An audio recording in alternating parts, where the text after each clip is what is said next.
জান্নাতের দরজা খোলা হয়ে গেছে, আসো। চারজন নারীকে ডাকবে, তোমাদের কোনো হিসাব নাই, তোমাদের কোনো কিতাব নাই, তোমাদের কোনো পেরেশানি নাই। জান্নাতের 8টা দরওয়াজা, সব দরজা দিয়া ডাকবে, আসো। জান্নাতের হুর তোমাদের জন্য অপেক্ষা করতেছে, জান্নাতের বিছানা তোমাদের জন্য রেডি। কেন তুই সূর্যের গরম যেন না লাগে, কারণ সূর্যের গরম লাগলে মাথার মগজগুলো টাস টাস করে ফেটে যাবে, একটা সেকেন্ডের আযাব সইতে পারবা না। আসো, কোনো হিসাব নাই, জান্নাতের 8টা দরজা খোলা, কোন দরজা দিয়ে ঢুকবা, আসো। ও এলাকার মা বোনেরা, 4জন নারীকে জান্নাতের 8টা দরজা ডাকবে, এর মধ্যে একজন নারী হবেন আমার নবীর কলিজার বিবি। 2 জন স্বামী বিদায়ের পরে বিধবা 40 বছরের নারী খাদিজা রাদিয়াল্লাহু তাআলা আনহা। এমন আদর্শ জমিনে আর কারো নাই। অমুকের আদর্শের সৈনিক আমরা, আল্লাহর কসম। এই জমিনে যত মানুষের আদর্শ আছে, আব্রাহাম লিঙ্কনের আদর্শ, মাও সেতুনের আদর্শ, লেনিনের আদর্শ, কার্ল মার্ক্সের আদর্শ, এক কথায় সব দুনিয়ার মানুষের আদর্শগুলো নাপাক, একমাত্র মদিনাওয়ালা নবীর আদর্শই হলো পাক। সমস্ত মানুষের আদর্শ নাপাক, মদিনার নবীর আদর্শ কেন পাক? দুনিয়ার মানুষের আদর্শ নাপাক হওয়ার কারণ তার চোখ দুইটা নাপাক, তার হাতটা নাপাক, তার দিমাগ নাপাক। কারণ আমি নাপাক কেন? বক্তা হইয়া চেয়ারে বসে মজার মজার বয়ান দিলাম, কিন্তু এই এলাকার মানুষ জানে না আমার হাতটা কি পরিমাণ গুনার কাজ করেছে, আমার জবানটা কি পরিমাণ অপরাধ করলো, আমার চোখ দুইটা কি পরিমাণ অন্যায় করেছে। এই এলাকার মানুষ যদি জানতো, আমার চেয়ারে বসে বয়ান করার সুযোগ দিত না। আল্লাহ কয়, বান্দা আমি তোর সম্মানটারে নষ্ট করি নাই, কারণটা কি জানো? তুই বড় আলেম এই জন্য না, তোর বডির মধ্যে আছে পয়গম্বরের আদর্শ, আর তুই মুহাম্মদের উম্মত হওয়ার কারণে তোর ইজ্জত নষ্ট করি নাই। নষ্ট তো করি নাই, আমি আল্লাহ তোরে আবার ডাক দিলাম, তওবার দরজায় আইসা যদি 2 ফোঁটা চোখের পানি ছেড়ে আমি আল্লাহকে একবার আল্লাহ বলে ডাক দাও, লাব্বাইক বলে যদি তুই হাজিরা দাও, আমি আল্লাহ তোর জীবনের সব গুনাহগুলো মাফ করে দিব। কারণ আমি চাই না আমার মায়ার নবীর উম্মতেরা জাহান্নামে যাবে, কারণ একটা সেকেন্ডের আযাব আমার কোনো বান্দা সহ্য করার শক্তি হবে না। আম্মা জান আয়েশা বলেন, একদিন দেখি আমার মায়ার নবী আমার হুজরায় বসে গুনগুন গুনগুন করে কান্না করেন। আমি আয়েশা বললাম, নবী আমার কোনো ভুলের কারণে আপনি কাঁদেন, আমার কোনো ব্যবহারে কষ্ট পাইয়ে আপনি কাঁদেন নাকি? মায়ার নবী কয়, না না আয়েশা, তোমার ব্যবহারের কারণে কাঁদি না, আমি কান্না করি হাসরের ময়দানের কথা মনে পড়ে গেছে রে আয়েশা। ওই হাসরের ময়দানটা কেমন ভয়ঙ্কর হবে, ওই কথা মনে পড়ে যাওয়ার কারণে আমি কান্না করি। ও নবীর উম্মতেরা, আমার নবীর আদর্শ দেখিয়া মক্কার মানুষ দলে দলে কালেমা পড়ে নবীর সৈনিক হয়ে যায়।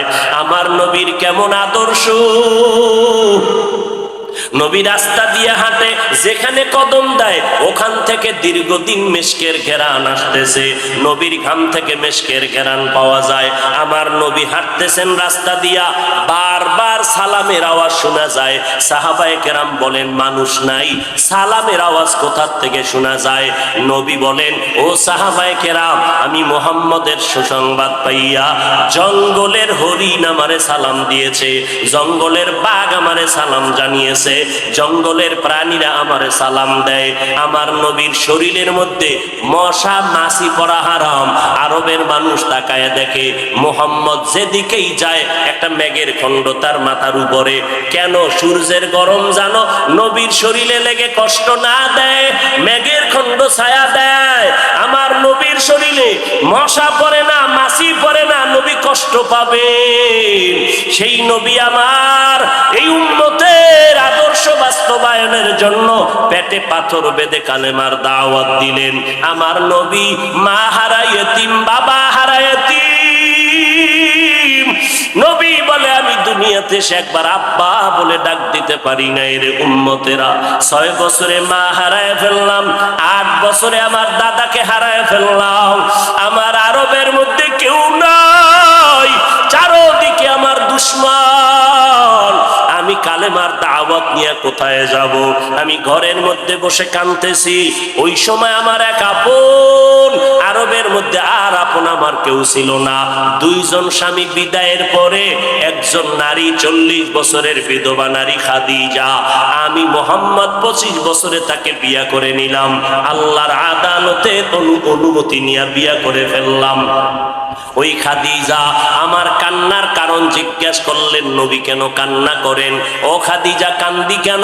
আল্লাহ আমাকে কোরআনের আলো দান করেছেন, আমি এখন কালেমার দাওয়াত দিব, আমার এই দাওয়াতকে গ্রহণ করবে।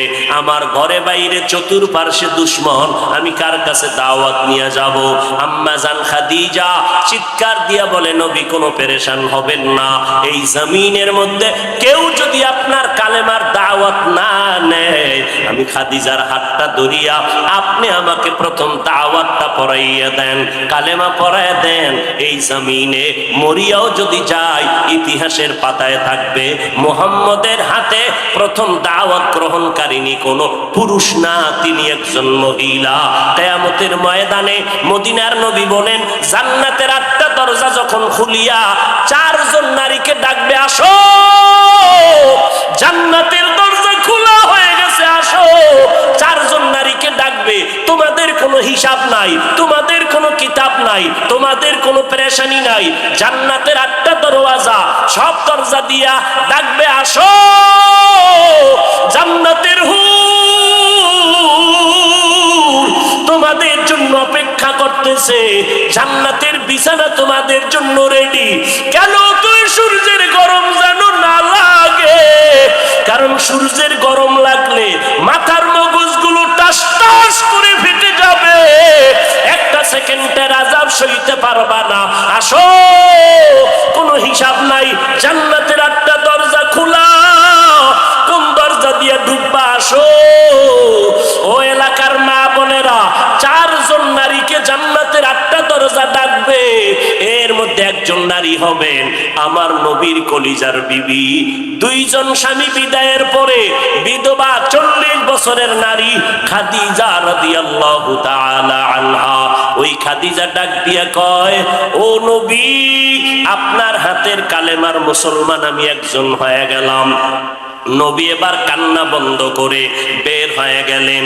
আর আমার দুঃখ নাই, আমার খুঁটি যখন মজবুত হয়ে গেল, আমার ঘরের চৌকাঠ যখন মজবুত হয়ে গেল, এখন আমি দাওয়াতে নেমে গেলাম।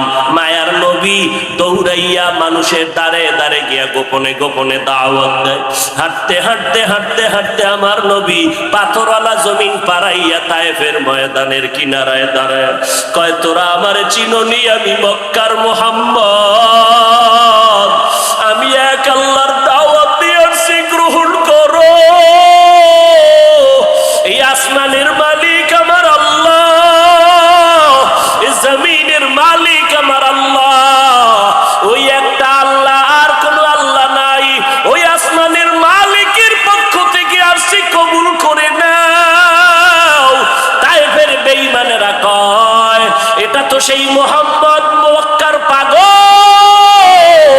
বাচ্চাদের ডেকে বলে, পাথর মেরে মেরে মুহাম্মদের তাড়াইয়া দাও। যেই নবীর শরীরের মধ্যে মশা মাছি পড়া হারাম, মেঘের খণ্ড ছায়া দেয়, আমার নবী যেন কষ্ট না পায়। ওই শরীরের মধ্যে কাফেরের গোলামেরা এমন বৃষ্টির মতো পাথর মারতেছে, পাথর পরে পরে নবীর শরীর থেকে রক্ত প্রবাহিত হইয়া জুতা আটকাইয়া গেল। মায়ার নবী কান্না করেন, আর কদম বাড়াইয়া বাড়াইয়া মক্কার দিকে রওনা হলে, আবার যত দূর যায় আবার তায়েফের জমিনের দিকে তাকায়, আর আমার মায়ার নবী চোখের পানি ছেড়ে কান্না করে আর বলে, উদয়ার মালিক, তুমি একটু এদের দিলে রহম দাও। আল্লাহর সাথে সাথে জিবরাইলের পাঠায় দিয়া কয়, জিবরাইল আমি আমার নবীর কান্না সইতে পারি না, যাও যাও। মুসা নবী আমার আশিক, ঈসা নবী আমার আশিক, ইব্রাহিম আমার আশিক, আর আমি আল্লাহ নিজে মুহাম্মদের আশিক। আমার নবীর কান্না সইতে পারি না, জলদি করে যাও রে জিবরাইল। নবীর অনুমতি নিয়া তায়েফের জমিন উল্টাইয়া তায়েফের মানুষগুলো ধ্বংস করে দাও। জিবরাইল আমিন আইসা আমার নবীরে যখন বললেন, নবী বলে, খবরদার ও ভাই জিবরাইল, এই তায়েফের মানুষগুলোকে তুমি মারবা না রে ভাই, কারণ আমি দুনিয়াতে আসি রহমাতুল লিল আলামিন। আজকে ওরা আমাকে চিনে না, এই জন্য আমারে পাথর মেরে তাড়ায় দেয়।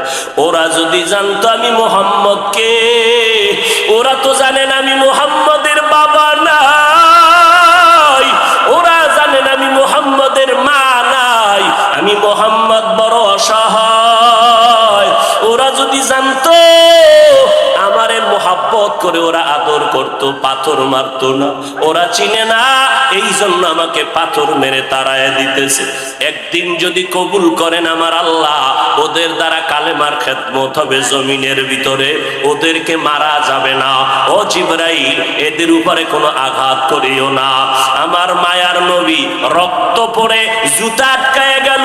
আম্মা জান আয়েশা রাদিয়াল্লাহু আনহা বলেন, ও মুসলমান নবীর আশিক, আমার নবী আদর্শ কায়েমের জন্য রক্ত ঝরাইলেন, পেটে পাথর বাঁধলেন।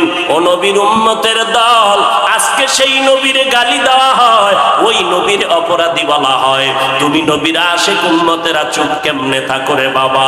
মুসলমান সন্তানেরা, যুবকেরা, আজকে নবীর আদর্শের টুপি লাগাইলাম, দাড়িটা লম্বা করলাম, লম্বা জামা পরলাম, কই আমাদের খানাও বন্ধ হয় নাই, আমাদের লেখাপড়া স্বাধীনতাও নষ্ট হয় নাই। তোমাকে কে ধোকা দিল? নবীর আদর্শ মানলে স্বাধীনতা থাকবে না।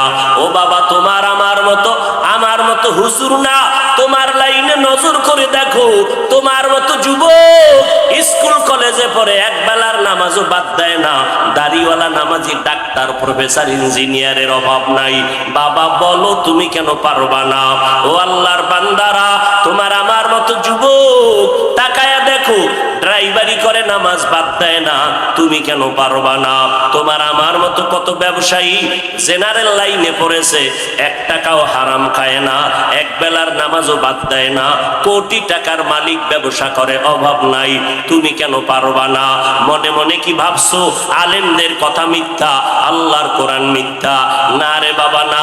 যদি কোরআন মিথ্যা হইতো, যদি জান্নাত মিথ্যা হইতো, জাহান্নামটা মিথ্যা হইতো, আবু বকরের মতো বান্দা জান্নাতের টিকিট পাইয়া ওই সারা রাত নামাজে দাঁড়াইয়া কাঁদতেন না। মায়ার নবী বলেন, ও আবু বকর কেন কাঁদেন? বলে, হাসরের ময়দানের ভয়ঙ্কর হালাতের কারণে আমি কান্না করতেছি। আম্মা জান আয়েশা বলেন, নবী যখন কান্না করেন, আমি বললাম নবী কাঁদেন কেন? নবী বলেন, হাসরের ময়দানের কঠিন হালাতের কথা মনে পড়ে গেল।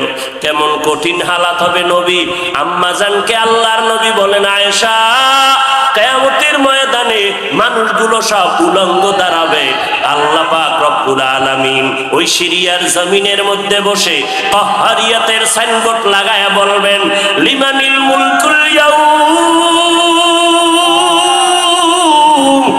আল্লাহ পাকের কুদরতের আওয়াজটা যখন হবে, হাসরের ময়দানটা থরথর করে কেঁপে উঠবে। ওদিকে আল্লাহ বলবে, সূর্য তুই কই? নিচে নেমে আসো। আম্মা জান আয়েশাকে নবী বলেন, ও আয়েশা, ওই হাসরের ময়দানে সূর্যটা যখন নিচে নেমে আসবে, সূর্যের গরমে মাটির জমিনটা পুড়ে হবে তামা। ওই সময় এমন ভয়ঙ্কর অবস্থা, অপরদিকে জাহান্নামের আওয়াজ।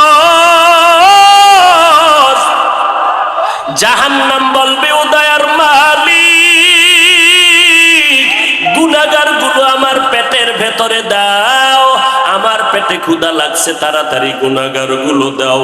আল্লাহর নবী বলে, আয়েশা, ওই হাসরের ময়দানে যেই নবীদের কোনো গুনাহ নাই, একজন নবীরও কোনো অপরাধ নাই, কিন্তু সেই নবীরা হাসরের ময়দানের ভয়ঙ্কর হালাত দেখিয়া উম্মতেরে ভুলে যাবে, নিজেদেরকে বাঁচানোর জন্য হাউমাউ করে কাঁদবেন আর নাফসি নাফসি নাফসি বলে কাঁদবেন। মূসা নবী উম্মতেরে ভুলিয়া নিজেকে বাঁচানোর কান্না করবেন, আদম নবী কান্না করবেন নাফসি বলে। আম্মা জান আয়েশা বলেন, নবী ওই হাসরের ময়দানে আপনি কি করবেন? মায়ার নবী কাঁদেন আর বলেন, আয়েশা, ওই কঠিন সময় আমি মাওলার কাছে সিজদায় পড়ে কাঁদবো। ওই সময় আমি আমার নিজের জন্য চিন্তা করব না, আমি কেঁদে কেঁদে বলবো, আমার উম্মতগুলো কই? ও আল্লাহ, আমার উম্মতগুলো জান্নাতে দাও। একটা উম্মত জাহান্নামে গেলে আমি মুহাম্মদ জান্নাতে যাব না রে আল্লাহ। ও নবীর আশিকের দল, ওই আল্লাহর নবীর কথা মিথ্যা মনে করিও না রে বাবা। আমার নবী 63 বছরের জীবনে একটা মিথ্যা কথা বলেন না রে নবীর আশিক। কেন তুমি আজকে নবীর তরিকা মতো চলো না? চাকরিও যাবে না, লেখাপড়াও যাবে না, ডাক্তারি পড়ো, ইঞ্জিনিয়ারিং পড়ো, প্রফেসর হও, কিন্তু নবীর তরিকার মালাটা গলায় লাগাও। মা বাবার দোয়া নিয়ে সামনে আগাও, কারণ মা বাবার চোখের পানি ছাড়া জমিনের মধ্যে আর কারো দোয়ায় আগানো যায় না। আজকে মা বাবার চোখের পানিতে চেয়ারে বসলাম, তুমি টাকা পয়সা বাড়ি গাড়ির মালিক, মা বাবার চোখের পানির কারণে পরীক্ষায় ভালো নাম্বার পেয়েছো মা বাবার দোয়ার কারণে। ওই মা বাবার দোয়া নিয়ে তওবা করো আর নবীর সুন্নতের মালা গলায় লাগাও, উলামায়ে আহলে হকের পরামর্শ নিয়ে আগাও। কারণ গুনাহগার হইয়া কবরে গেলে উপায় নাই, গুনাহগার হইয়া হাসরের ময়দানে দাঁড়াইলে উপায় নাই। উসমান রাদিয়াল্লাহু তাআলা আনহু কবরের কিনারা দিয়া গেলে হাউমাউ করে